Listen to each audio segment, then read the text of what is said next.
Hello everyone, আসসালামু আলাইকুম। মেকআপের আগে স্কিনটাকে কিভাবে প্রেপ করে নিচ্ছি সেটার একটা ছোট্ট ভিডিও আপনাদের সাথে শেয়ার করব। আমি ফেসটাকে ফেস ওয়াশ দিয়ে ক্লিন করে আসছি। এখন হচ্ছে আমি স্কিনের এই রোজ ওয়াটারটা ইউজ করব। এটা আমি বেশ কয়েকদিন ধরে ইউজ করতেছি। অ্যান্ড এটা ফেসে হচ্ছে মেইনলি হাইড্রেটিং এবং ময়শ্চারাইজিং একটা এফেক্ট দেয়। আর যেহেতু এখন সামার সিজন, আমার অনেক বেশি অয়েলি স্কিন, সো এটা কিন্তু অয়েলটাকেও মানে ব্যালেন্স করতে হেল্প করে। সো আমার কাছে এটা ইউজ করে বেশ ভালো লেগেছে। এখন এটা একটু অ্যাবজর্ব হতে টাইম দিব। রোজ ওয়াটারটা খুব সুন্দর করে ফেসে অ্যাবজর্ব হয়ে গিয়েছে। এখন হচ্ছে আমি ময়শ্চারাইজার অ্যাপ্লাই করে নেব। এখন অ্যাপ্লাই করবো স্কিনোর এই কেয়ার এন্ড রিপেয়ার সানস্ক্রিন। এটাতে SPF 50+, PA+++ রয়েছে। এই সানস্ক্রিনটা খুবই লাইট ওয়েট, নন গ্রিজি এবং খুব সুন্দর করে ফেসে অ্যাবজর্ব হয়ে যায়। আর এটা কোনো প্রকার হোয়াইট কাস্ট দেয় না।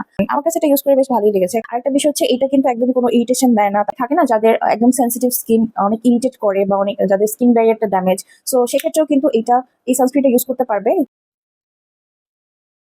ব্লেন্ড করার পর এটা কিন্তু খুব সুন্দর মতো একদম মিশে যাবে, একদমই কোনো গ্রিজি ভাব থাকবে না এবং ফেসটাকে খুব সুন্দর করে ময়শ্চারাইজও করবে।